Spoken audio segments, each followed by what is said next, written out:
सक्षम police times, news 112, सक्षम जनतेचा आवाज। नाशिक रोड परिसरातील वारंवार खंडित होणारा वीज पुरवठा, तक्रार निवारण व्यवस्थेतील त्रुटी, बंद असलेले संपर्क क्रमांक तसंच नागरिकांना होत असलेल्या विविध समस्यांबाबत आम्ही नाशिक रोडकर कृती समिती यांच्या वतीनं महावितरण नाशिक परिमंडळाचे मुख्य अभियंता सुंदर लटपटे यांची भेट घेऊन सविस्तर चर्चा करण्यात आली। यावेळी विविध मागण्यांचं निवेदन सादर करण्यात आलं। पहिल्याच पावसात नाशिक आणि तसंच नाशिक रोड परिसरातील अनेक भागांमध्ये दिवसभर वीज पुरवठा खंडित राहिल्यामुळे नागरिक, व्यापारी, विद्यार्थी, उद्योजक तसंच ज्येष्ठ नागरिकांना मोठ्या मनस्तापाला सामोरं जावं लागलंय। 1 महिन्याचं वीज बिल थकल्यास तात्काळ कारवाई करणाऱ्या महावितरणनं नागरिकांना तासनतास अंधारात ठेवणं ही गंभीर बाब असल्याचं प्रतिनिधींनी यावेळी निदर्शनास आणून दिलंय। तसंच वीज पुरवठा खंडित झाल्यानंतर तक्रार नोंदवण्यासाठी नागरिकांनी संपर्क साधला असता अनेक वेळा दूरध्वनी क्रमांक बंद असल्याचं आढळून आलंय किंवा कोणताही प्रतिसाद मिळाला नाही। त्यामुळे ग्राहक वर्गामध्ये प्रचंड असंतोष निर्माण झाला असून तक्रार निवारणासाठी सक्षम व 24/7 कॉल सेंटर उभारण्याची मागणी यावेळी करण्यात आली।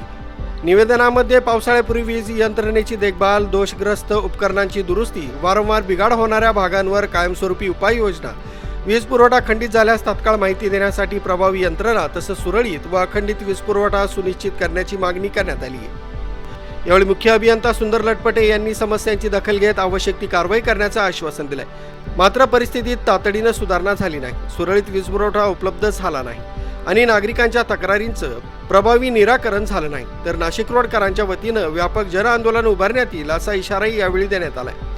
या प्रसंगी माजी नगरसेवक सूर्यकांत आप्पा लवटे, राष्ट्रवादी काँग्रेस नाशिक रोड अध्यक्ष मनोहर कोरडे, मनसे नाशिक रोड अध्यक्ष गोकुळ नागरे, शिवसेना शिंदे गट उपजिल्हा प्रमुख नितीन चिडे यांच्यासह नितीन खरजूल, श्याम गोहाड, बंटी कोरडे, सुनील सोनवणे, किरण डहाळे, दिगंबर डबे, दत्ता कुठुळे, सुनील पाटोळे, अंबादास औशीकर, किरण राक्षे, कैलास आल्लाट, अमर जमदडे, वसंतराव बाळदे, प्रशांत बारगळ, संजय हांडोरे, राज डबे, शेखर पवार, संदीप डुंबरे आणि सुदाम कुटे आदी उपस्थित होते।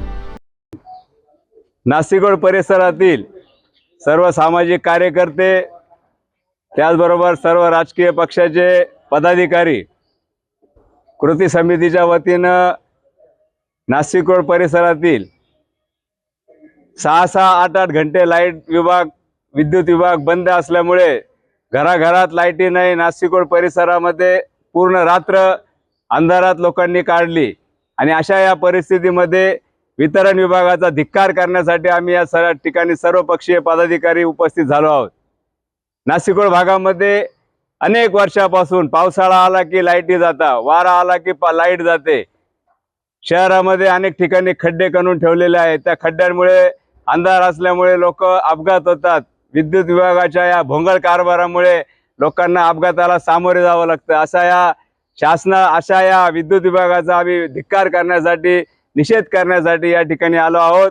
नाशिक रोड विभागातील सर्व पक्षीय, शिवसेना पक्ष असेल, राष्ट्रवादी काँग्रेस असेल, या सर्व कृती समितीच्या वतीनं आम्ही धिक्कार करून या परिसरातील शिवजन्मोत्सव समिती असेल, नवनाथ ग्रुप असेल, या सर्वांच्या वतीनं MSEBचा, महाराष्ट्र राज्य विद्युत विभागाचा धिक्कार करून यापुढे विद्युत विभागातून आम्हाला सहकार्य झालं नाही किंवा वादळ वाऱ्याच्या दिवसामध्ये जर लाईटी गेल्या, अनेक तास लाईटी गेल्या, तर पुढच्या काळामध्ये मोठ्या प्रकारचं आंदोलन केल्याशिवाय आम्ही राहणार नाही, असं या विभागाचा धिक्कार करून आम्ही सर्व नागरिकांच्या वतीनं संताप व्यक्त करत आहोत।